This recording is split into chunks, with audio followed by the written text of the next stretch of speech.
Alhamdulillah wassalatu wassalamu ala Rasulillah wa ala alihi wa sahbihi wa mawalah wa la hawla wa la quwwata illa billahi wa ba'd. Alhamdulillah, segala puja dan puji hanya milik Allah Subhanahu wa ta'ala. Salawat dan salam kita hadiahkan kepada Rasul kita Nabi besar Muhammad sallallahu alaihi wa alihi wasallam. Ma'asyiral muslimin wal muslimat, hadirin dan hadirat rahimani wa rahimakumullah. Kita akan membahas sebuah pembahasan tentang masalah dosa. Sebagaimana yang sudah kita pahami bahwa tidak ada manusia yang memiliki 100% kebaikan. Begitu juga tidak ada manusia yang memiliki 100% keburukan. Pasti di balik keburukan itu ada kebaikan, dan di balik kebaikan itu ada keburukan. Karena kita bukan makhluk yang maksum. Yang maksum hanyalah Nabi sallallahu alaihi wasallam. Makanya Nabi sallallahu alaihi wasallam mengatakan, kullu bani Adam khata' wa khairul khata'ina tawwab. Setiap anak Adam itu pasti terjatuh kepada kesalahan, dan sebaik-baik orang yang melakukan kesalahan adalah orang-orang yang segera bertobat. Dan dosa-dosa yang dilakukan oleh anak Adam ini beragam macam. Ada yang dosa itu sifatnya seperti binatang. Ada yang dosa itu sifatnya seperti syaitan. Ada dosa itu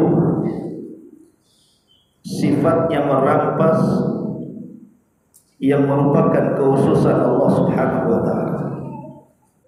Contoh saja, dosa yang disebut dengan al-ma'asi al-malakiyah. Dosa yang merupakan hak dan kekhususan yang dimiliki Allah Subhanahu wa ta'ala. Seperti sombong, merasa tinggi, dan begitu seterusnya. Ini dosa-dosa yang merampas hak yang khusus bagi Allah Subhanahu wa ta'ala. Karena yang berhak sombong itu hanya Allah. Manusia tidak berhak sombong. Yang berhak meninggikan dirinya hanya Allah. Manusia itu dituntut untuk tawadhu. Ataupun ada dosa itu yang bersifat syaitaniyah, seperti hasad. Kita tahu hasad itu penyakit iblis. Ataupun al-ghish, penipuan, itu penyakit iblis. Karena iblis lah yang menipu Adam sehingga memakan buah larangan, makar, dan yang semacamnya. Atau dosa itu juga sifatnya sabuiyah. Sabuiyah itu seperti binatang buas, seperti menumpahkan darah, kemudian juga menekan yang lemah, dan begitu seterusnya. Atau seperti binatang ternak yang hanya melampiaskan hawa nafsunya saja. Hidupnya hanya untuk makan, minum, tidur, melampiaskan syahwat, dan tidak ingat ibadah. Jadi dosa itu macam-macam.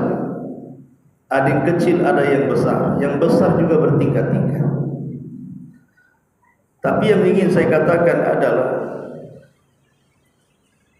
ulama mengatakan ada umur perkara tu'azzimu biha saghairul ma'asi. Ada perkara-perkara yang bisa mengantarkan dosa-dosa kecil dari maksiat itu menjadi besar dan sulit ditinggalkan. Tentu ada alasannya kenapa orang itu sulit meninggalkan dosa, dan kenapa dosa kecil itu dengan beriringnya waktu menjadi besar. Pertama, al-israru wal muwadhabatu 'alal maksiyat. Karena maksiat itu justru digemari dia. Ketika seseorang melakukan kemaksiatan, kemudian dia merasa lezat dengan maksiatnya dan dilakukan terus-menerus, maka meskipun awalnya dosa itu kecil, tetapi akan menjadi besar.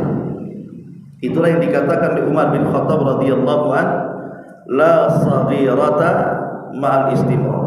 Tidak ada dosa kecil kalau dilakukan besar, dilakukan terus-menerus pasti jadi besar. Ini yang pertama. Kemudian yang kedua, istisgharul maksiat, menganggap remeh dosa. Apalagi sudah membagi-bagi dosa. Ini kan dosa kecil saja, belum sampai dosa besar. Justru kita katakan bahwa harusnya jangan sekali-kali kita membagi-bagi dosa, ini kecil, ini besar. Tapi hendaklah dia melihat kepada siapa dia berbuat dosa. Sebab kalau sedikit-sedikit membagi, ini kan dosa kecil, ini dosa besar, ini kan belum sampai ke yang besar, maka selamanya dia tidak bisa meninggalkan dosa, karena tertipu dengan pembagian. Kemudian yang ketiga, as-sururu bil maksiat, merasa senang dengan maksiat. Bahkan ada orang yang bermaksiat itu bangga pula dia, bangga sudah melakukan kemaksiatan. Ada orang habis mabuk itu bangga habis sekian botol. Ada orang yang berzina itu bangga saya dapat gadis yang cantik. Ada orang yang habis mukul itu bangga karena merasa kuat. Nauzubillah. Ada orang-orang yang senang dengan maksiat. Kemudian juga yang nomor 5, al-mujaharatu bil maksiat, suka melakukan dosa terang-terangan. Kalau dosa terang-terangan saja dilakukannya, macam mana pula sembunyi-sembunyi? Sementara dosa sembunyi-sembunyi saja luar biasa itu efeknya, karena pahala dia akan gugur tanpa sadar.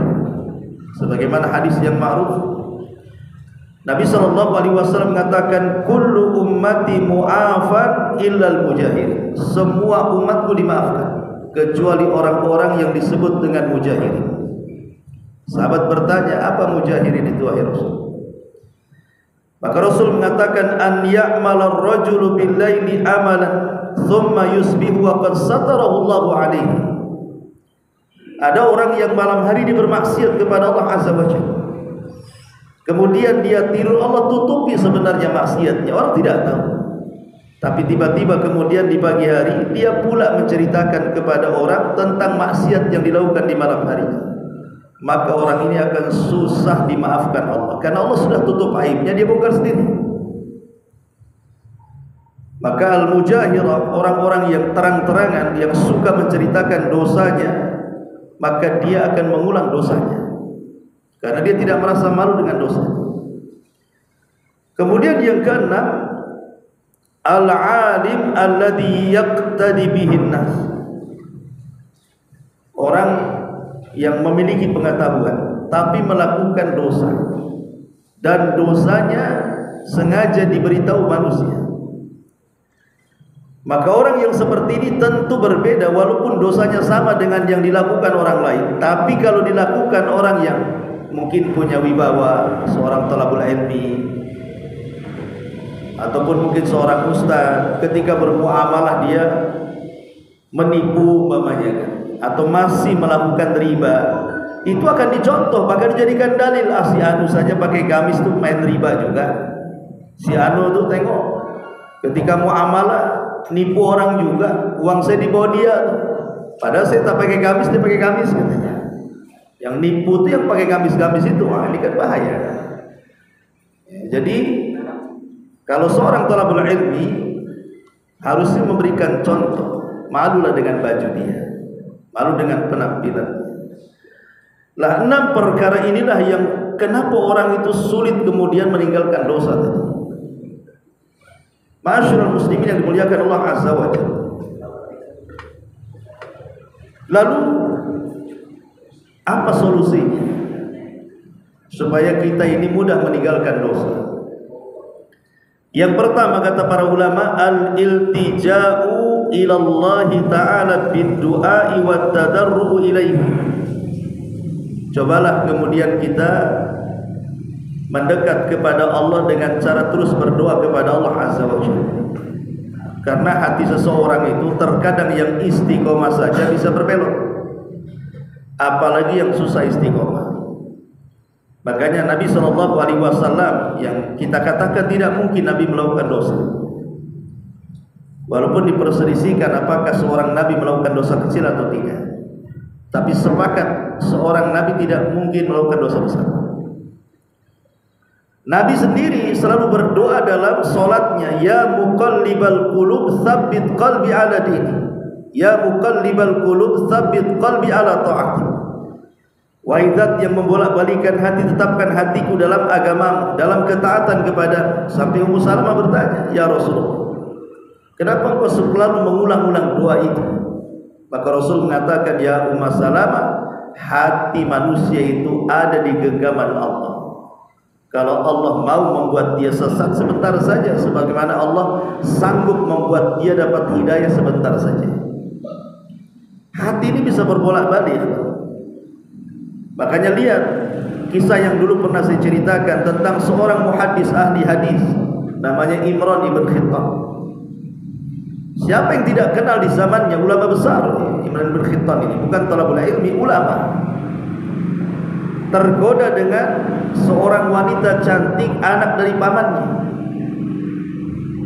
Kawan-kawannya menasihati dan mengatakan, ya Imran, sebaiknya engkau jangan meminang wanita itu, karena keluarganya berpemahaman khawarij, berpemahaman akidah sesat, sementara kita ini ahli sunnah wal jamaah.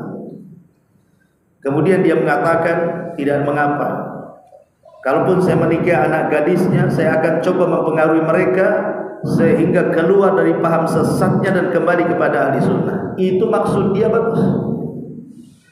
Tapi setelah menikah, betul-betul menikah, bukannya dia menarik keluarganya dari pemahaman sesat kepada ahli sunnah, malah dia yang tertarik pula. Dia pula yang menjadi tokoh khawarij sampai meninggal.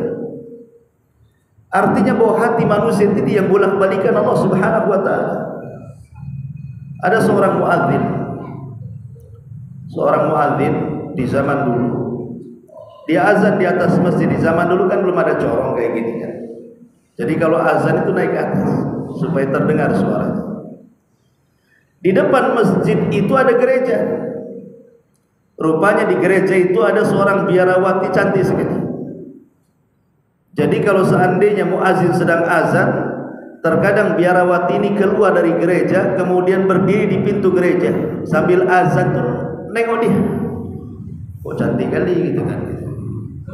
Lama-lama suka pula. Setiap habis azan ditengokin perempuan itu. Nanti perempuan itu nengok juga. Berawal dari mata kan.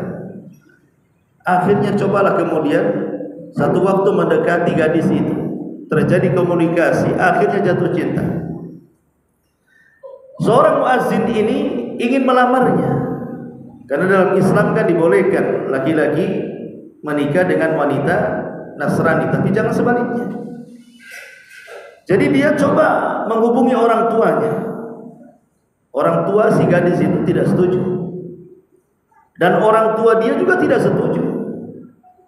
Akhirnya kemudian karena sudah jatuh cinta, sakitlah si anak muda ini, karena tidak kesampaian cintanya ke pelaminan pernikahan. Dan semakin hari semakin memarah sakitnya itu, sampai akhirnya orang tuanya minta bantuan gurunya supaya menasihati dia, jangan sampai memikirkan wanita biarawati itu, sudahlah wanita muslimah banyak. Akhirnya nasihati. Tiba-tiba laki-laki ini karena sudah cinta mati dengan biarawati tadi mengatakan sebelum meninggalnya, kalau aku tidak dipertemukan dengan dia wahai syekh di dunia, gak apa-apa, moga-moga Allah mempertemukan aku di akhirat. Kata syekhnya ini, mustahil, agamamu beda. Kau muslim, dia Nasrani. Tiba-tiba dia mengatakan, ya kalau begitu amantu bidiniha wa kafartu bidini. Ya sudah, aku beriman dengan agama dia dan aku kufur dengan agamaku, supaya sama-sama Nasrani, biar ketemu di sorga, kata dia. Akhirnya meninggal dalam ucapan itu, murtad. Selang 1 tahun, rupanya wanita ini juga merasa bersalah. Akhirnya jatuh sakit juga. Kemudian Syekh ini mendatangi wanita itu. Tiba-tiba kata wanita itu, engkau sudah tahu masalah wahai Syekh, bahwa aku sangat bersalah dengan dia dan aku juga sangat mencintai. Kalau aku tidak bisa dipertemukan di dunia, biarlah Tuhanku yang mempertemukan aku dengan dia di akhirat. Kata Syekh, caranya gimana? Maka dia mengatakan, amantu bidainihi wa kafartu biddini. Aku beriman dengan agama dia dan aku kufur dengan agama. Balik-balik.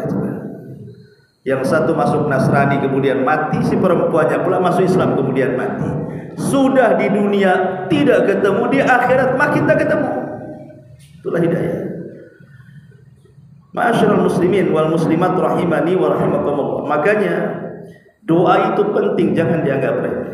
Minta setiap salat, ya muqallibal qulub tsabbit qalbi ala ta'ati. Wahai zat yang membolak-balikan hati, tetapkan hatiku di atas ketaatan kepadamu. Yang kedua, mujahadatun nafsi. Melawan dosa ini bukan perkara mudah. Apalagi dosa itu sudah sering dilakukan dan sudah hobi dilakukan, sehingga untuk menghentikan dosa itu tidak mudah. Karena ada jin yang menurut para ulama disebut jinul asyik. Ada jin namanya al-asyik. Jin al-asyik ini adalah jin yang suka jatuh cinta dengan manusia. Nah, salah satunya jin ini, dia jatuh cinta dengan ahli maksiat, sehingga kalau ahli maksiat ini bertobat, dia tak terima. Dia akan terus menggoda dia, diseret lagi ke maksiatnya. Lah makanya kemudian karena godaannya berat meninggalkan maksiat itu perlu mujahadatun nafsi. Memang perlu dilawan hawa nafsu ini. Kalau nggak dilawan nggak bisa. Dengan cara apa? Dengan cara tinggalkan bukan hanya dosa, tapi wasilah-wasilah yang mengantarkan kepada dosa itu kalau bisa ditinggalkan. Ini juga yang kedua. Yang ketiga, ta'ammulul wa'id asyadid al-waridi fi hadis Tsauban. Hendaklah seseorang memikirkan sebuah ancaman berat yang terdapat dalam hadis Tsauban yang dikeluarkan oleh Imam Ibnu Majah dan disahihkan oleh Syekh Nasiruddin Al-Albani dalam kitab Sahih Ibnu Majah. Nabi SAW bersabda, la'a'lamanna aqwaman min ummati ya'tuna yawmal qiyamati bihasanati amthali jibali tihamati bayda fayaj'aluha Allahu haba'an manthura. Sungguh aku akan beritahu, kata Rasul, sebuah kaum, dan kaum ini termasuk umatku, nanti datang pada hari kiamat membawa pahala sebesar gunung Tihama, tapi Allah hancurkan pahala itu sehingga tidak tersisa sedikit pun. Sahabat atau Tsauban mengatakan, ya Rasulullah, sifhum lana. Rasul, sifatkan siapa kaum itu? Kenapa di awalnya membawa pahala sebesar gunung Tihama, ketika dihadapkan kepada Allah tiba-tiba pahala itu lenyap? Sifatkan mereka, siapa mereka wahai Rasul, supaya kami tidak seperti mereka. Maka Nabi SAW mengatakan, amma innahum ikhwanukum wa min jildatikum wa ya'khuduna minal laili kama ta'khudun. Mereka sama dengan kalian, bahkan sama kulitnya juga dengan kalian, bahkan mereka juga rajin sholat malam sebagaimana kalian juga rajin sholat malam. Tapi penyakitnya satu, walakinnahum aqwamun idza khalau bimaharimillahi tahaquha. Tapi mereka sebuah kaum, kata Rasul, yang kalau sedang bersendirian antara dia dengan Allah Subhanahu wa taala, dia pun merobek kehormatan itu dengan cara bermaksiat yang tidak ada yang tahu kecuali dengan dia, dengan Allah saja. Maksiat tidak terang-terang, maksiat sendiri-sendiri. Memang manusia tidak tahu, tapi Allah tahu. Justru maksiat yang tidak terang-terangan inilah yang akan menghancurkan dosa, pahala puasa sunnah kita, pahala sholat malam kita, pahala zikir dan baca Quran kita. Seperti apa contohnya? Ya hari ini mudahlah dicontohkan. HP yang di tangan antum itu, HP di tangan antum itu. Mungkin zaman dulu belum ada HP, hanya orang-orang tertentu saja yang pegang HP. Kayaknya cerdas sekali orang itu mainkan HP kan itu. Nah, sekarang sudah semua cerdas lah, anak kecil aja bisa. Bayi aja bisa main HP sekarang, karena ibunya ngasih HP masa. Ikhwan, ada orang yang mengatakan, oh anak saya cerdas, lebih cerdas daripada saya orang tuanya. Dia tahu semua aplikasi-aplikasi apa, saya tak paham, Ustaz, ini orang awam, tapi anak saya cerdas. Jadi kalau bisa main HP itu disebut cerdas orang sekarang. Ikhwan, oke lah dia cerdas. Tapi para ulama mengatakan kecerdasan itu, secerdas apapun manusia, kalau tidak ada kejernihan hati pasti sesat. Orang kalau cerdas tapi tidak ada iman dalam dadanya, pasti dia sesat, bahkan membahayakan. Betapa banyak orang-orang cerdas, bukan hanya dia itu membahayakan bagi diri dan bagi agama dia. Mungkin dia tidak murtad dari agamanya, tapi dijauhkan dari agamanya. Karena Rasul yang mengatakan kan bahwa satu maksiat itu kan satu titik dosa ya. Satu titik yang akan ditempelkan di hati itu satu maksiat. Jadi setiap satu dosa itu satu titik hitam dalam hati kita. Loh, handphone ini berapa maksiat di sini coba? Berapa maksiat? Kita nengok handphone ini, nanti bentar-bentar tengok aurat, bentar-bentar tengok gambar-gambar yang tidak pantas, nanti bentar-bentar tengok berita hoax, bentar-bentar apalah di situ kan. Coba bayangkan kalau satu dosa satu titik maksiat, dalam satuan kita tongkrongi handphone itu udah ribuan maksiat di situ tuh. Berapa titik hitam tuh yang nempel di hati kita. Makanya betapa banyak gara-gara handphone bukan hanya digosokkan hatinya dengan titik hitam, bisa murtad orang itu. Banyak orang-orang murtad gara-gara handphone. Mungkin ada acara-acara kristenisasi itu apa kan, seorang pendeta atau apa sedang ceramah, dengerin ustadznya tadi dengerin. Ya lama-lama betul juga ajaran mereka. Kan ini bahaya karena di luar agama kita ini mereka berusaha untuk menghalang-halangi kita dari jalan Allah Subhanahu wa taala. Contoh yang lagi viral ini saja. Coba, datang paus dari Vatikan, tiba-tiba dilarang azan. Coba. Kalau yang melarang itu orang non-muslim, ya lakum dinukum waliyadin. Memang kalian menganggap ajaran kami sesat, sebagaimana juga kami menganggap ajaran kalian juga sesat kan gitu ya. Masing-masing menganggap kami yang paling benar kan. Lakum dinukum waliyadin. Kalau gitu sudahlah, agama kalian konsumsi dengan keyakinan kalian, biarkan agama kami konsumsi dengan keyakinan kami. Tapi yang kemudian membuat aturan supaya jangan suara azan itu kemudian dilantunkan, diganti pakai teks gitu kan. Ini bukan orang non muslim, justru pakar-pakar Islam. Maksudnya titelnya itu sudah doktor, profesor gitu kan. Dan dia seorang muslim. Dengan dalih ini toleransi dari mana? Justru ketika kita tidak mengganggu mereka, mereka tidak mengganggu kita, di situ toleransinya. Jadi aneh di sini kan. Belum kemudian belakangan waktu kemarin Agustusan heboh masalah jilbab.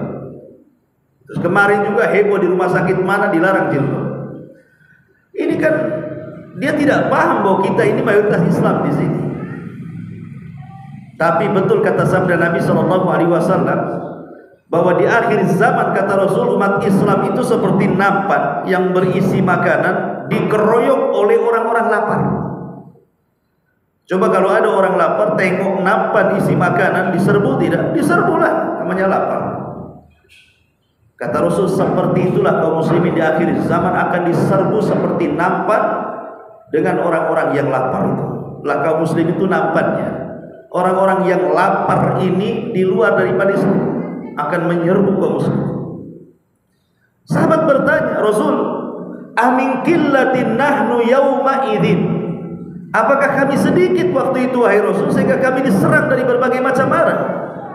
Kata Nabi SAW katakan, bal antum yauma idzin katsirun. Bahkan jumlah kalian jauh lebih banyak dibandingkan musuh kalian. Ya seperti negeri kita lah kan. Kita lebih banyak. 90% negara kita ini mayoritas muslim kan. Yang non muslim itu 10% lah anggaplah, dari berbagai macam agama. Tapi kenapa kemudian setiap kebijakan itu tidak menguntungkan kaum muslimin, justru menguntungkan mereka? Kenapa umat yang mayoritas seolah-olah mampu ditekan oleh umat yang minoritas? Maka sahabat pun heran ketika itu, bertanya kepada Rasul, apa penyebabnya? Maka Nabi SAW mengatakan penyebabnya karena sudah terjangkit di antara umat ini penyakit al-wahnu. Kemudian Rasul menjelaskan apa penyakit al-wahn, kelemahan itu. Kata Nabi SAW, hubbud dunya wa karahiyatul maut, karena terlampau cinta dunia dan takut mati. Ya boleh jadi mungkin sudah sogok sana sogok sini kan itu ya. Akhirnya ya mau saja, yang penting ada duit, baik kita akan dukung. Kan repot. Ya. Walaupun menyalahi agama, menyalahi aturan-aturan agama, main tabrak saja kalau ada dunianya. Nah ini kan menjadi sebuah kenyataan. Makanya penting mujahadatun nafsi. Kemudian yang ketiga, yang mengingat tentang ancaman yang sangat berat tadi. Kemudian yang keempat, istisharu muraqabatillahi azza wa jalla. Berusaha untuk merasakan keberadaan Allah di tengah-tengah kita. Merasakan keberadaan Allah di tengah-tengah kita, bahwa Allah itu selalu memantau kita. Nabi SAW pernah ditanya Jibril dalam hadis yang panjang yang disebut dengan hadis Jibril. Kalau antum pernah membaca kitab Arba'in Nawawi atau menghafalnya, maka hadis kedua setelah innamal a'malu binniyat itu adalah hadis Jibril. Dan hadis Jibril itu induk semua hadis, sama dengan Al-Fatihah itu induk semua Quran. Lah dalam hadis Jibril yang panjang sekali itu, Jibril ketika berbentuk manusia datang menemui Rasul, mengajarkan Islam kepada para sahabat. Salah satu pertanyaan kepada Rasul adalah, apa itu ihsan? Maka Nabi SAW mengatakan, ihsan itu anta'budallaha ka'annaka tarahu fa in lam takun tarahu fa innahu yaraka. Engkau beribadah kepada Allah seolah-olah engkau melihat Allah, tapi kalau tidak bisa seperti itu, maka yakinilah bahwa Allah senantiasa melihat kita. Artinya tanamkan dalam hati kita, dalam setiap perkara itu, kehadiran Allah di tengah-tengah kita. Karena ada ayat Al-Quran surah An-Nisa ayat 108 ini, Allah mengatakan yastaghfuna minan nas wa la yastaghfuna minallah wa huwa ma'ahum id yubayyituna ma la yarda minal qawli wa kana Allahu bima ya'maluna muhita. Mereka dapat bersembunyi dari manusia, tapi mereka tidak dapat bersembunyi dari Allah. Mereka, orang-orang yang melakukan maksiat itu bisa saja mereka bersembunyi dari manusia, tapi apakah mereka bisa bersembunyi dari Allah? Tidak bisa. Karena Allah beserta mereka ketika pada satu malam mereka menetapkan keputusan rahasia yang tidak diridhoinya, dan Allah Maha meliputi terhadap apa yang mereka lakukan. Artinya ada orang yang menipu, yang ditipunya tidak tahu. Tapi apakah Allah juga tidak tahu? Ya mustahil. Ada orang yang korupsi, orang tidak tahu, tapi Allah tahu. Ada orang yang bermaksiat sembunyi-sembunyi, manusia tidak tahu, hanya segelintir orang, tapi Allah tahu. Makanya ketika ada anak muda di zaman Ibrahim ibn Adham, seorang ulama salaf, dia minta dinasihati dan mengatakan, ya Imam, saya ini anak muda yang tidak bisa meninggalkan maksiat. Kemudian dia mengatakan, apa amalan-amalan supaya saya ini tetap maksiat tetapi Allah Subhanahu wa taala masih mengampuni dosaku? Dia tidak mau meninggalkan maksiat, tapi di sisi lain Allah mengampuni dosanya. Maka Ibrahim ibn Adham mengatakan, baik, kau jangan tinggalkan maksiat, tapi ingat 5 perkara. Kalau engkau bisa melakukan 5 perkara itu, tak perlu kau tinggalkan maksiat itu. Maka anak muda ini mengatakan, apa 5 perkara itu wahai Imam? Maka dia mengatakan, kalau engkau ingin maksiat, silahkan maksiat di bumi Allah, tapi jangan pernah makan dari rizki yang Allah rizkikan kepadamu. Bisa? Mustahil. Semua yang kita makan rezeki Allah, semua yang kita minum rezeki Allah, tempat tinggal milik Allah, semua bumi ini milik Allah. Yang kedua, silakan kau maksiat, tapi cari daerah yang Allah tidak bisa melihat. Cari daerah yang tidak bisa melihat. Mungkin mustahil mau maksiat di gua sekalipun Allah tahu. Kemudian yang ketiga, silakan kau maksiat, tapi ketika datang malakul maut, maka engkau ngomong dengan malakul maut, tunggu dulu, jangan kau cabut nyawaku dulu, biar aku tobat dulu. Bisa? Seperti siapa itu Magufron bisa berkomunikasi dengan malaikat gitu ya. Kalau bisa, silakan saja. Kalau seandainya engkau tidak bisa, kau silakan maksiat, tapi cari bumi yang bukan milik Allah. Tak ke planet mana terserah kan. Tapi bumi itu bukan milik Allah, planet itu bukan milik Allah. Ada planet yang selain milik Allah? Tidak ada. Atau silakan kau maksiat, tapi nanti kalau engkau mati dan pada hari kiamat engkau diseret oleh malaikat Zabaniyatun nar, malaikat yang akan mengkirimmu ke neraka, kau bantah saja Zabaniyatun nar itu. Jangan bawa aku ke neraka, bawa aku ke surga. Bisa aku membantah malaikat Zabaniyah? Kalau bisa silakan maksiat. Maka anak muda ini merenung sesaat, lima-limanya mustahil wahai syekh. Kalau begitu tinggalkan maksiat. Ma'asyiral muslimin wal muslimat rahimani wa rahimakumullah. Ini yang keempat, hadirkan Allah dalam kehidupan kita. Kemudian yang kelima, tadzakkarul maut law annahu jaa'a wa huwa fi hali fi'lil ma'siyati wa irtikab adzambi. Cobalah ingat mati. Karena biasanya orang yang diingatkan dengan kematian itu mudah bertobat biasanya. Tapi orang kalau dilupakan dengan kematian, maka lagunya nanti. Kapan lo tobat? Nanti. Makanya kita lihat ini sebagai faedah saja. Kenapa orang-orang kafir yang hidupnya mungkin 20 tahun, 30 tahun kemudian meninggal, tapi kalau di akhirat masuk neraka nggak pernah keluar lagi dari neraka? Padahal maksiat sebentar di dunia, tapi kalau masuk neraka nggak akan keluar lagi. Kenapa? Kayaknya tidak adil. Masa umpamanya ada orang kafir baru balik lah, anggaplah baru balik umur 15 tahun laki-laki. Mungkin dia baru hidup 5 tahun di dunia, tapi dia kafir, tidak muslim, tiba-tiba mati. Karena mati di atas kekafirannya, maka dia harus masuk neraka. Dan keyakinan kita kaum muslimin, dia tidak akan keluar lagi dari neraka. Masa dosa 5 tahun menjadikan kekal di neraka? Mana keadilan? Harusnya kalau 5 tahun bermaksiat, dia 5 tahun di neraka, ketika dikeluarkan lagi. Tapi tidak. Kenapa? Karena Allah Maha tahu bahwa orang-orang kafir yang masuk neraka itu, kalau mereka dikembalikan ke dunia, paling beriman sesaat, nanti kafir lagi.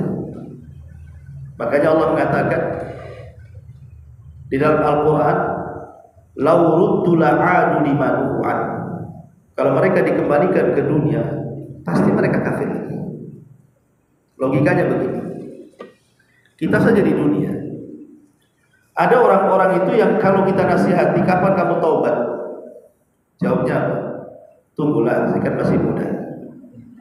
Nanti kalau sudah usia saya mungkin 50 tahun lah saya akan taubat. Kadang-kadang sebelum sampai 50 tahun udah mati. Oke lah, Allah kabulkan permintaan dia bahwa engkau akan bertobat di usia 50 tahun. Allah kasih itu 50 tahun. Sudah sampai 50 tahun, tak tobat-tobat juga kan? Dulu kamu janji kalau 50 tahun usiamu akan tobat, kok kayaknya masih makin tua-tua keladi nampaknya. Artinya apa? Ada orang-orang yang punya keinginan ingin tobat kan, di usia muda yang ketika dia asik-asiknya maksiat, kemudian dia punya keinginan nanti kalau sudah 50 tahun saya akan bertobat, saya pasti akan bertobat. Setelah 50 tahun tak tobat-tobat juga rupanya. Atau ada orang yang umpamanya dia bermaksiat, tiba-tiba mungkin datang bala kepadanya, entah penyakit. Wah, waktu sakit dia angan-angannya pengen tobat. Sudah sembuh, lupa dia maksiat lagi kan. Lah itulah kenapa orang kafir seperti itu. Karena Allah tahu kalau seandainya itu kan keinginan mereka saja, ya Rabb, kalau Engkau kembalikan kami ke dunia, pasti kami akan beriman kepadamu.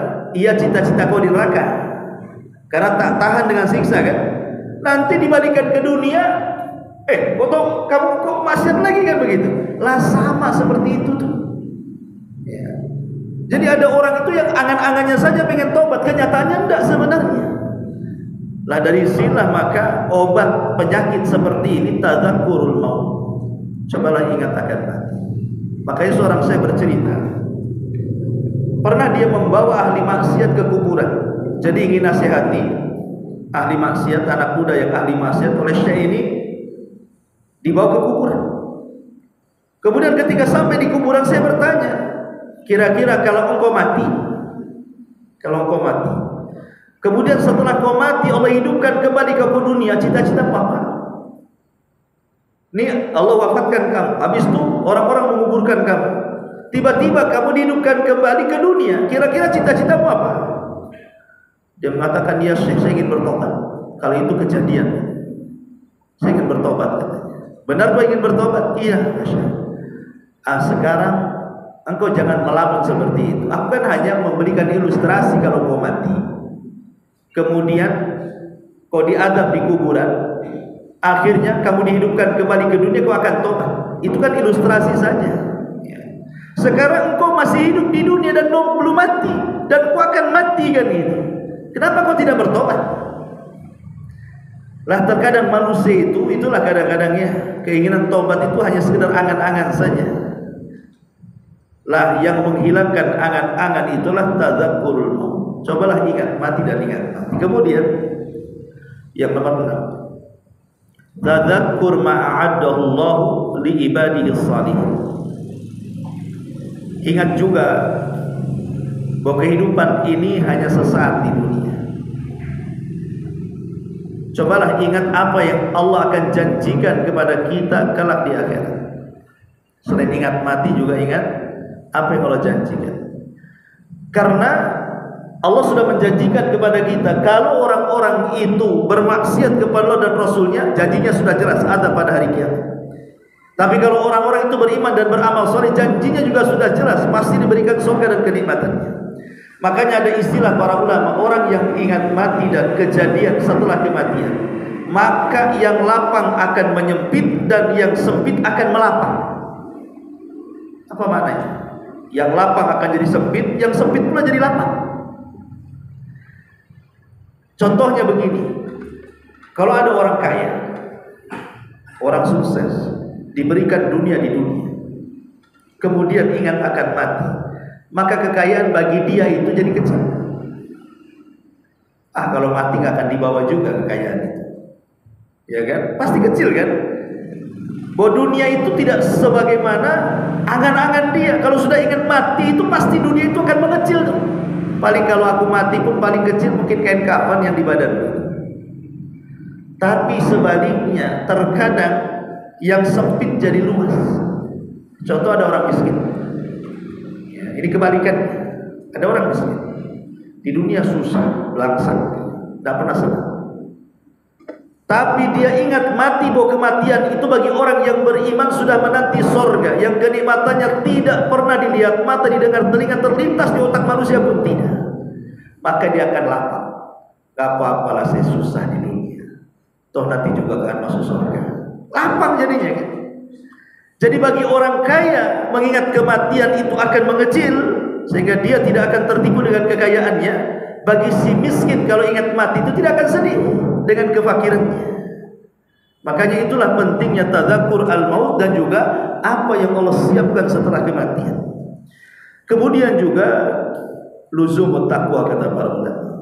Luzum at-taqwa, senantiasa takut kepada Allah Subhanahu wa taala. Umar bin Khattab radhiyallahu anhu pernah bertanya kepada Ubay bin Ka'ab. radhiyallahu anhu, "Ya Ubay, saya ingin tanya kepadamu apa makna takwa itu?" Maka kemudian Ubay bin Ka'ab mengatakan, "Ya Amirul Mukminin, pernah enggak kau berjalan di sebuah jalan yang di jalan itu penuh dengan paku, beling, duri, macam-macam yang membahayakan kaki? Kira-kira wahai Amirul Mukminin, kalau engkau berjalan nemu jalan yang seperti itu penuh dengan paku, beling, duri dan macam-macam, apa yang kau akan lakukan di situ?" Maka Umar mengatakan, "Pasti aku akan sisingkan pakaianku dan aku akan berhati-hati supaya tidak menginjak satu paku, beling, duri atau apapun yang akan menyakiti kakiku." Maka Ubay bin Ka'ab mengatakan, itulah takwa. Itulah makna takwa. Artinya apa makna takwa kok diibaratkan seperti itu? Ya ibaratnya kalau seandainya paku, beling, duri dan yang semacamnya itulah maksiat, keharaman. Kalau bisa jangan pernah diinjak itu maksiat dan keharaman. Jadi orang yang meninggalkan yang haram itu sama dengan berhati-hati jangan sampai terinjak duri. Itulah pengertian takwa menurut Ubay bin Ka'ab radhiyallahu anhu. Dan Ali radhiyallahu anhu juga pernah ditanya, "Wahai Ali, apa itu takwa?" Maka Ali radhiyallahu mengatakan, takwa itu al-khawfu minal janin wal amalu bitanzil wal isti'dadu liyaumir rahil wal qana'atu bil qalil. Jadi kata Ali radhiyallahu anhu, takwa itu rasa takut yang ditanamkan kepada al-jalil, Allah Subhanahu wa taala. Kemudian dari rasa takut itu terlahir amal. Akhirnya dia pun mengamalkan apapun yang diperintahkan dan berusaha menjauhkan apapun yang dilarang. Kemudian dari amal itu terlahirlah persiapan. Saya akan mati, saya harus persiapkan. Kemudian dari persiapan lahirlah qanaah. Qanaah itu artinya redha dengan semua pemberian. Baik Allah kasih banyak, alhamdulillah. Baik Allah kasih sedikit, alhamdulillah ala kulli hal.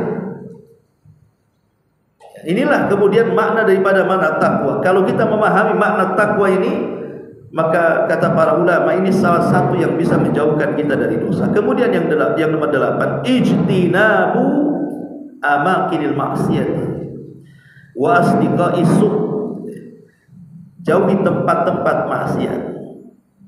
Sebab tempat-tempat maksiat ini asalnya mungkin tidak masuk ke tempat itu, tapi sengaja pengen tahu, lewat dululah gitu.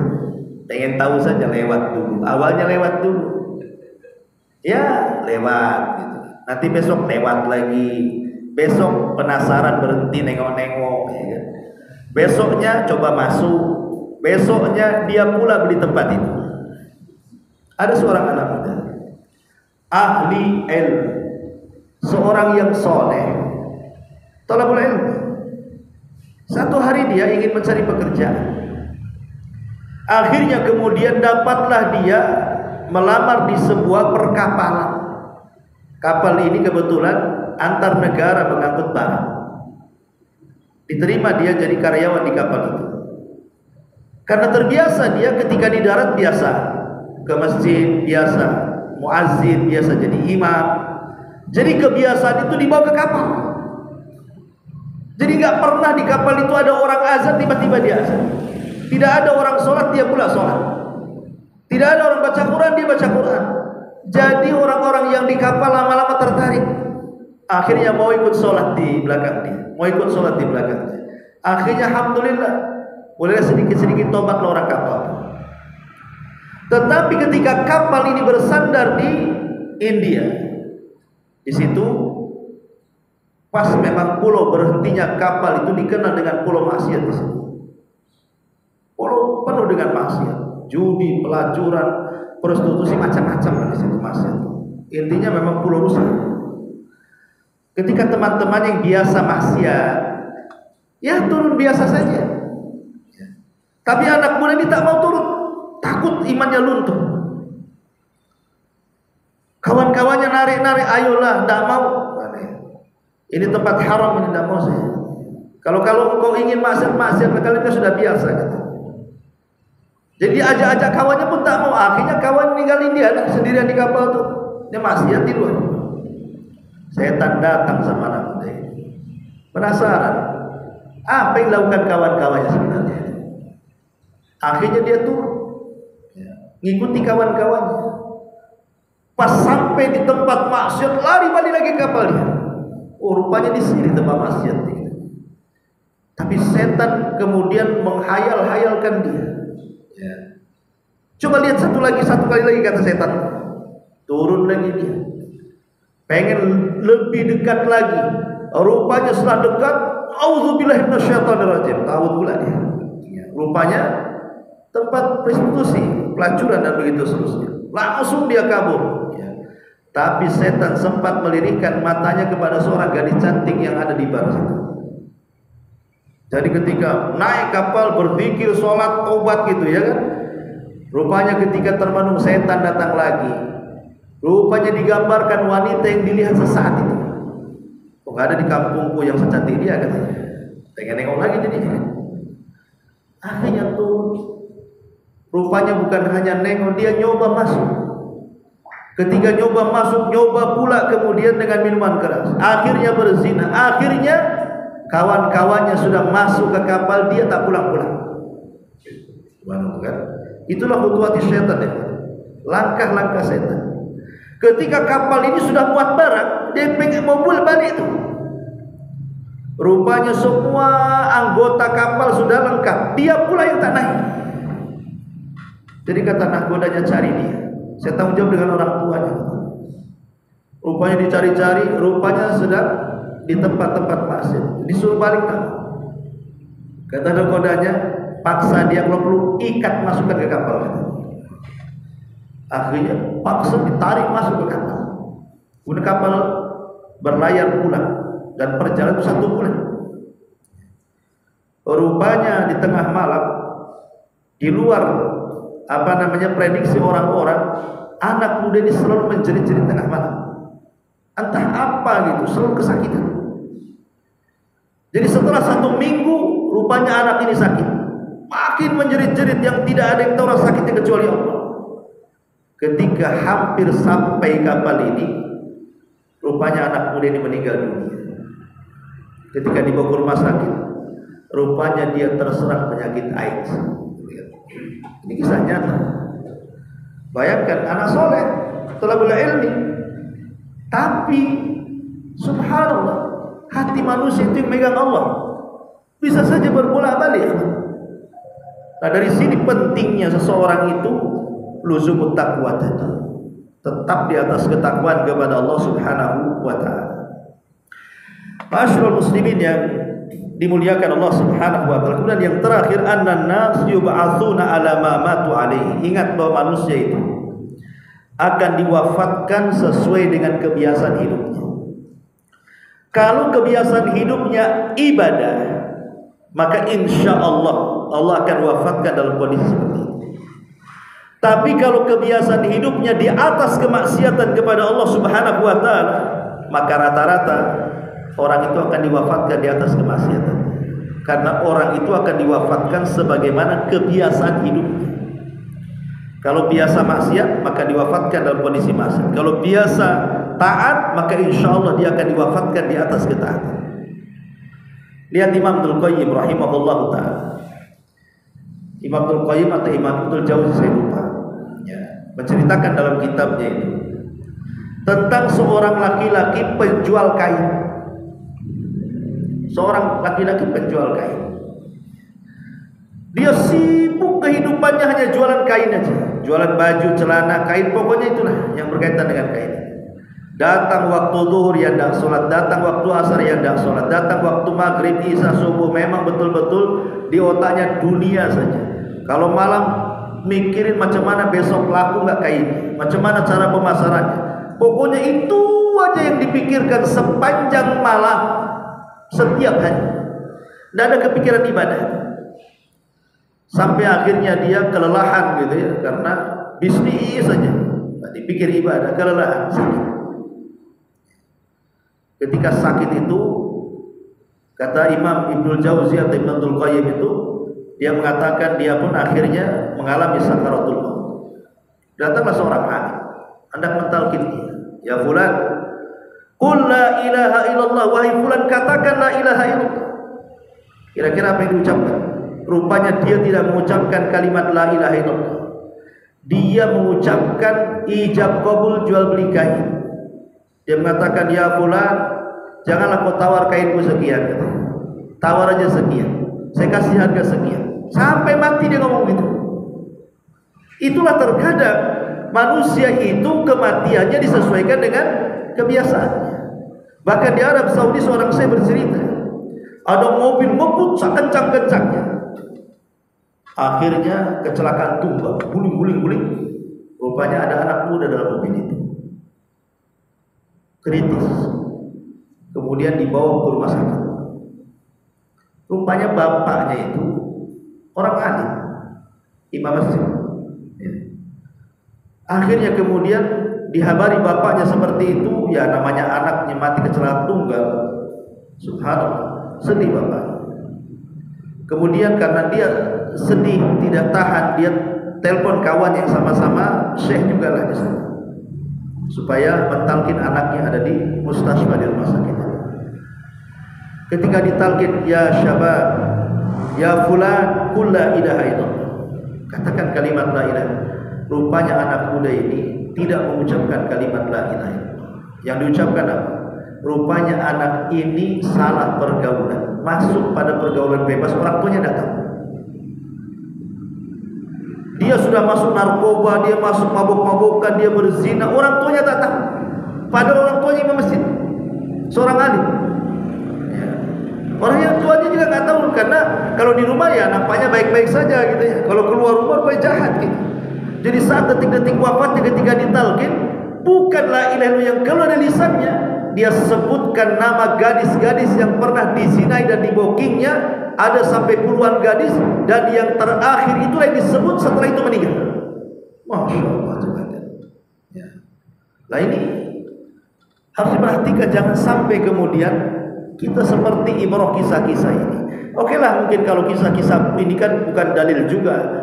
Oke, bukan dalil. Tapi yang jelas bahwa Nabi mengatakan bahwa seseorang itu akan dibangkitkan ala ma mata alaihi, sesuai dengan kebiasaan sebelum mati. Sama dengan orang pikun. Orang pikun itu dia akan ngomong sebagaimana kebiasaan ngomong sebelum pikunnya. Kalau sebelum pikunnya dia kagetan, kemudian ngomong jangkrik, kalau kaget itu kan, nanti pikun gitu juga tuh, jangkrik juga yang keluar tuh. Kalau sebelum pikunnya, kalau dia kaget tuh yang jorok-jorok yang keluar, nanti ketika pikun itu juga yang ngomong dia. Tapi kalau sebelum pikunnya dia baca Quran, dia berzikir, dia apa, maka setelah pikunnya pun begitu juga yang dilakukan. Maka kematian pun kurang lebih seperti itu. Ya, ini juga di antara kata para ulama poin di mana cara-cara bertobat kepada Allah Azza wa Jalla. Aqwalus salaf. Kita masuk pada perkataan salafus saleh. Qala al-Fudail Iyad, berkata Fudail ibn Iyad rahimahullah taala. Fudail ibn Iyad ini dulunya seorang perampok, perompak padang pasir. Fudail bin Iyad terkenal, nama dia kalau disebut saja semua orang takut. Kalau sudah masuk ke areal wilayah kekuasaan dia, wah itu paling hati-hati para pedagang itu. Karena mesti mereka akan dirompak gitu ya, dan tidak segan-segan membunuh. Entah apa yang mengilhami Fudail ini. Dia jatuh cinta dengan seorang budak wanita, kebetulan cantik ya. Malam-malam naik dia ke atas genteng ke rumah budak itu, ke rumah tuannya, hanya ingin melihat jariah itu, budak wanita yang cantik itu. Naik dia ke atas genteng, diintip. Rupanya sang jariah budak wanita ini sedang sholat malam. Kemudian terdengarlah dia membaca Quran dalam sholatnya. Ayat yang dibaca adalah alam ya'ni lil ladzina amanu an tahsha'a qulubuhum bi dzikrillah wa ma nazala minal haq. Tidakkah sampai usia-usia yang sudah panjang kembali mengingat Allah dan apa yang Allah turunkan kepadanya. Jadi dibaca ayat ini, masuk pula ayat itu ke hati Fudail ini. Habis itu dia hampir terjatuh, kemudian dia turun pelan-pelan. Dan setelah dia mendengar ayat itu dibacakan oleh orang yang dicintainya, berhentilah maksiatnya, kasih hidayah. Kemudian dia bernazar ingin i'tikaf di Masjidil Haram dan tidak akan pernah pulang sampai betul-betul Allah mengampuni dosanya. Akhirnya dia pun dari Syam, dari Baghdad, dia jalan kaki, bayangkan, ke Mekah. Dan dia i'tikaf di Mekah, kemudian belajar kepada ulama-ulama Mekah, tidak pernah pulang bertahun-tahun sampai jadi ulama besar. Udah dikatakan. Setelah jadi ulama besar, betul-betul dia terkenal zuhudnya, waronya, ahli ibadahnya luar biasa. Sampai banyak kata-kata dia itu yang diikuti oleh para ulama. Maka dia menjadi ulama dunia Fudail bin Iyad. Padahal mantan orang jahat kan. Ya siapa tahu, Allah kan yang berkehendak semuanya. Ada orang mantan orang baik-baik jadi preman, ada pula preman pula jadi orang baik kan, itu ya. Karena dunia itu balik-balik ya kan. La Fudail bin Iyad mengatakan, inni la a'sillah fa'arifu dzalika fi khuluqi dabbati wa jariyati. Sesungguhnya aku pernah bermaksiat kepada Allah dan pengaruhnya aku bisa lihat pada binatang kendaraanku atau pada budak wanita. Aku yang bermaksiat, tapi pengaruhnya kepada binatang, pengaruhnya kepada budak yang dibeli. Dari sini kita tahu bahwa maksiat ini punya pengaruh. Bahkan Syekh Abdul Razak Al-Badr hafizahullah ta'ala mengatakan dalam sebuah ceramahnya ketika menjelaskan tentang pengaruh dosa, saya dengar di YouTube. Jadi beliau mengatakan bahwa kalau ada orang mengatakan, katanya kalau orang berbuat dosa itu akan diazab oleh Allah di dunia. Saya kok biasa-biasa saja. Saya mabok ya biasa, tak ada azab datang sama saya katanya. Saya berzinah ya biasa-biasa saja. Alhamdulillah saya sehat, tak ada penyakit katanya. Oh saya narkoba ya biasa-biasa saja, tak ada itu yang si anu tak maksiat pun terus juga tuh katanya. Jadi orang itu jarang nggak pernah ke diskotik, tinggi asam uratnya. Saya tak ada samurat, bolak balik ke diskotik. Umpamanya, kalau ada orang yang mengatakan seperti itu, kata beliau apa? Ingat, pengaruh maksiat itu bukan sekarang. Bisa saja 10 tahun yang akan datang, 15 tahun yang akan datang, 20 tahun yang akan datang.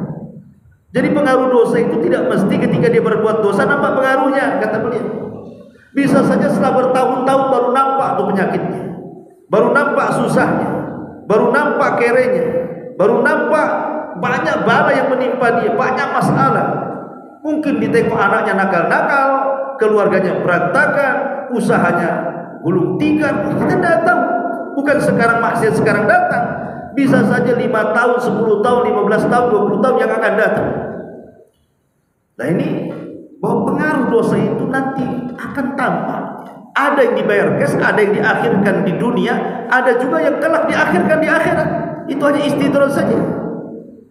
Nah ini maka ingat bahwa setiap dosa itu ada pengaruhnya, kata Fudail ibn Iyad rahimahullah ta'ala.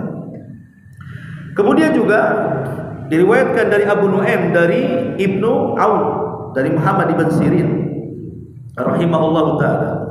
Jadi Muhammad ibn Sirin ini ma'ruf, Muhammad ibn Sirin seorang ulama yang warok, dia kan pembisnis. Jadi kalau dulu banyak para ulama itu jadi pembisnis.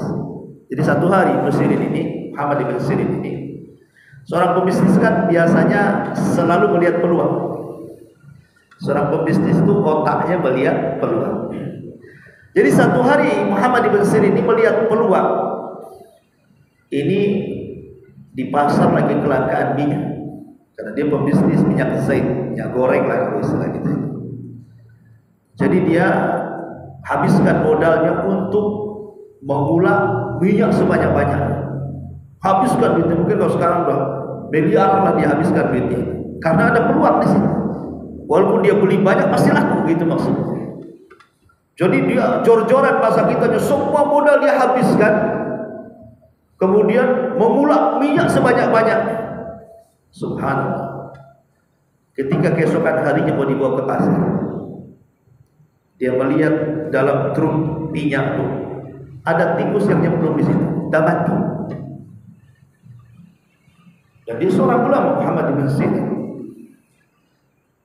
Dia teringat hadis Nabi SAW, apabila ada tikus mati dan masuk ke minyak yang cair, maka tumpahkan minyak itu, karena minyak itu najis. Tapi kalau seandainya bangkai tikus itu jatuh ke minyak yang jamat seperti mentega, itu kan tidak cair, maka potong daerah yang kena, masih bisa dipakai yang lainnya. Jadi Muhammad bin Sirin teringat dengan hadis itu, langsung ditumpahkan itu satu drum, minyak sebanyak-banyak itu ditumpahkan. Akhirnya dia bangkrut gara-gara itu. Kalau antum di posisi Muhammad bin Sirin, kan tinggal dibuang tikusnya, dibawa ke pasar. Mana ada orang tahu orang pasar bawa minyak itu pernah ada tikusnya? Emang dicium-cium, ini ada bawa tikus nih. Mana tahu? Itu kalau kita tidak pernah waro kan gitu. Bahkan yang nggak ada tikusnya aja dikasih tikus kadang-kadang, bakso tikus. Kadang-kadang juga ditangkap tikusnya dijadikan bakso. Ya. Jadi Muhammad bin Sirin dituang tuh, saking waroknya, bayangkan. Akhirnya bangkrut gara-gara itu. Tapi itulah ulama. Ya, mereka takut dosa, walaupun bangkrut daripada dia dosa. Apa kata Muhammad bin Sirin di sini? Dia mengatakan, annahu lamma raqibahu dainun irtamma lidzalika faqala inni la a'rifu hadzal gham bi dzambin asabtuhu mundu 40 sanatan. Jadi satu hari Ibnu Sirin ini pokoknya aneh, pokoknya udah hampir berhari-hari bingung ya. Pokoknya buntu otaknya itu, mau ini salah, mau itu salah gitu ya. Pokoknya bingung aja, berhari-hari, berminggu-minggu tuh. Kemudian dia merenung. Setelah merenung, dia terpikir apa? Saya tahu dulu 40 tahun yang silam saya pernah bermaksiat, dan pengaruhnya baru saya rasakan hari ini. Berarti dosanya yang 40 tahun yang silam itu baru dirasakan setelah 40 tahun. Itu kata Muhammad bin Sirin, seorang alim.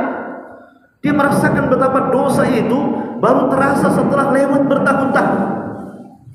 Ya, sekarang Anda melakukan dosa enak-enak saja, bahkan dinikmati, bahkan disenangi kan. Tapi nanti Anda itu ada waktunya akan menyesal kalau tidak ditinggalkan dosa itu. Entah 10 tahun yang akan datang, 20 tahun yang akan datang, bahkan mungkin 50 tahun yang akan datang. Jadi pengaruh dosa itu nanti kalaupun tidak dirasakan hari ini. Ini pun yang dirasakan oleh Muhammad ibn Sirin, ya, seorang ulama tabi'in.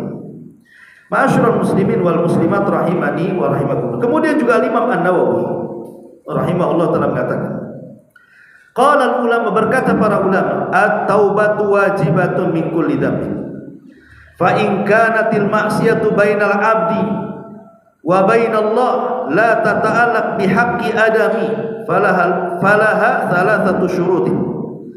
Ahaduha an yuqli'a 'anil ma'siyati wa tsani an yandama 'ala fi'liha wa tsalits an ya'zam alla yauda ilaiha abada.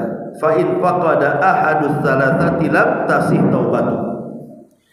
Kata Imam Nawawi ketika bicara tentang masalah taubat dari dosa, beliau mengatakan taubat itu wajib atas setiap orang yang melakukan dosa. Kalau maksiatnya itu antara kita dengan hamba yang lain, maka kewajiban kita mengembalikan hak dia. Tapi kalau bukan karena itu, ya karena dosa kita dengan Allah, maka harus ada 3 syarat. Kalau tidak sah taubatnya. Pertama, tinggalkan maksiatnya. Yang kedua, menyesal karena perbuatan maksiatnya. Yang ketiga, berjanji untuk tidak kembali kepada maksiatnya. Lihat perkataan Imam Nawawi rahimahullah ta'ala ketika bicara soal syurut at-taubah. Terkadang manusia itu ada kalanya memang berhenti dari maksiat. Tapi berhenti dari maksiat itu bukan karena taubat. Umpamanya pemabuk berhenti dari mabuk. Kenapa kau tak mabuk? Tak ada duit. Berarti kan berhentinya bukan karena bertobat kan? Karena tak ada duit. Kenapa kau lagi malam ini? Aduh, lagi bokeh nih. Malam ini tobat? Bukan, kalau ada berangkat juga saya. Kan gitu. Ada orang yang memang berhenti dari maksiat itu bukan faktor tobat. Ya kan? Atau mungkin tidak ada duit, faktornya yang lain. Kenapa tak maksiat malam ini? Aduh, encok saya. sakit pinggang. Duit ada tapi pinggang sakit gitu. Tak jadi berangkat. Ya. Jadi ada faktor karena sakit gitu ya, karena memang tidak ada biaya, karena faktor malas, bukan faktor tobat. Lah yang seperti ini tidak dapat pahala gitu karena meninggalkan dosanya bukan karena tobat. Tetapi yang betul-betul mendapatkan pahala itu ya kalau memang betul-betul meninggalkan dosanya karena 3 syarat ini. Kalau 3-tiganya terkumpul maka diterima tobatnya. Tapi kalau hanya 1 saja terkumpul atau 2 saja terkumpul belum dikatakan tobat. Jadi 3-tiganya harus betul-betul terkumpul dalam taubatan nasuha. Kemudian juga ulama salaf yang lainnya mengatakan, Al-Imam Ka'ab Al-Akhbar. Ka'ab Al-Akhbar ini seorang pendeta di zaman Umar masuk Islam. Ya, kemudian baik Islamnya. Ka'ab Al-Akhbar mengatakan, "Innama tazalzalal ardu idza umila fiha bil ma'asi fatara'ada faraqan minar rabbi jalla jalaluhu an yattali'a 'alaiha." Kata beliau, terkadang bumi ini bisa gempa, lini atau semacamnya. Itu karena di atasnya ada orang yang melakukan maksiat. Di atasnya ada orang yang melakukan maksiat. Karena bumi itu sangat takut dengan Allah Subhanahu wa taala, maka bumi akan menampakkan pengaruh maksiat orang yang berada di atasnya.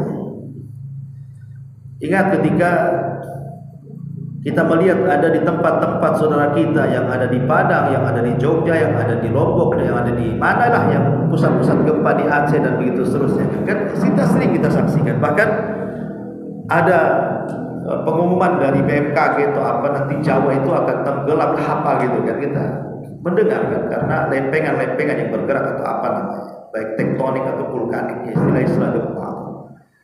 Sebenarnya kalau kita melirik secara syar'inya, kenapa terjadi gempa? Kalau pakar-pakar fisika atau orang-orang cerdas itu ya kan, yang punya alat-alat itu pasti alasannya cuma satu apa? Bergesernya atau bergeraknya lempengan-lempengan bumi. Ya kan? Paling itu saja. Kalau berkaitan dengan gunung ya vulkanik, kalau laut tektonik, kan istilah mereka kan gitu. Kita katakan tidak salah penelitian itu. Tapi lempengan-lempengan bumi dan bergerak atau bergesernya lempengan bumi itu kan tidak mungkin dia bergeser dengan sendirinya. Tidak mungkin bergerak dengan sendirinya sehingga terjadi gempa. Berarti ada yang menggerakkannya kan? Masa dia bergerak sendiri? Mesti ada yang menggerakkan. Iya memang sebabnya lempengan itu yang bergerak. Tapi sebab itu kan ada yang datangkan sebab. Ada musabibnya yang menjadikan lempengan itu bergerak. Yang menggerakkan itu Allah. Kenapa Allah gerakkan? Maka Allah Subhanahu wa taala berfirman dalam Al-Qur'an ya bahwa zaharal fasadu fil barri wal bahri illa bima kasabat aydin nas. Bahwa kerusakan yang terjadi di langit, di daratan dan di lautan itu karena ulah-ulah tangan maksiat hamba Allah, manusia-manusia. Jadi sebenarnya kalau kita tarik benangnya, terjadinya gempa, terjadinya tsunami, terjadinya angin puting beliung, banjir di mana-mana, itu karena maksiat sebenarnya. Karena maksiat. Coba kalau semua manusia bertakwa dan beriman, apa yang terjadi? Allah yang mengatakan juga dalam Al-Quran, walau anna ahlal qura amanu wattaqaw la fatahna alaihim barakatin minas sama'i wal ardh.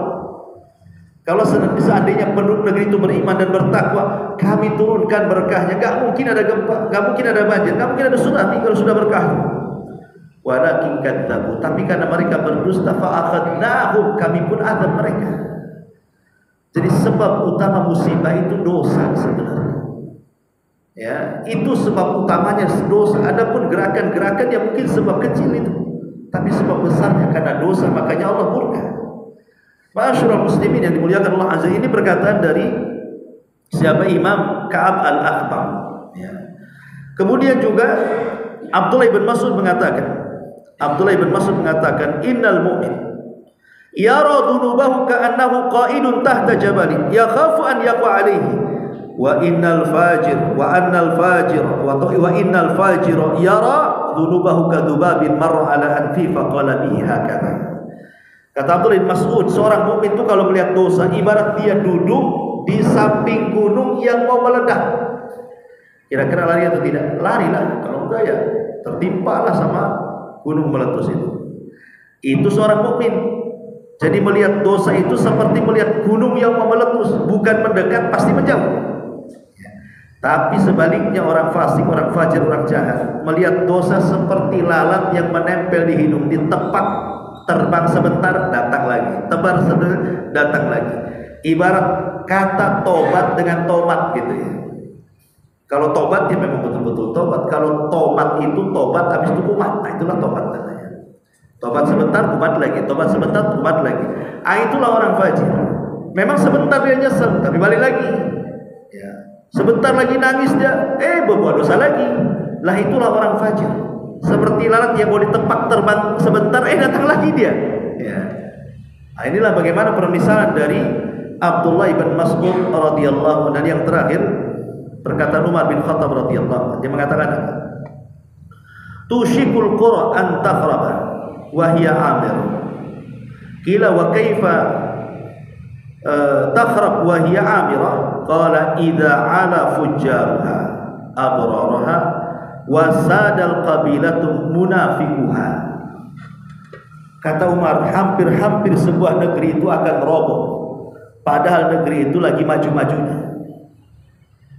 Hampir-hampir sebuah negeri itu akan roboh padahal negeri itu lagi di atas puncak kemajuan. Jadi katakan sama Umar, kok bisa negeri akan roboh tapi di satu sisi lagi puncak-puncak kemegahannya, kemakmurannya? Macam mana perkataanmu ini terbalik-balik wahai Amirul Mukminin? Maka Umar mengatakan, ya, kalau seandainya orang-orang jahat itu sudah lebih tinggi dibandingkan orang baik, atau kalau seandainya sebuah negeri itu yang memimpin adalah para munafiknya, ya. Kalau seandainya yang jahat-jahat itu mulai yang mengatur yang baik-baik, atau para pemimpinnya ada diatur oleh para munafik, sebentar saja negeri yang tadinya di atas puncak kejayaannya pasti sebentar lagi akan roboh. Kalau ambisi pemimpin itu hanya dunia, tapi dia menindas rakyatnya, sebentar saja. Ini perkataan Umar bin Khattab radhiyallahu anhu, dan ini semua adalah bicara soal pengaruh dosa. Wallahu a'lam.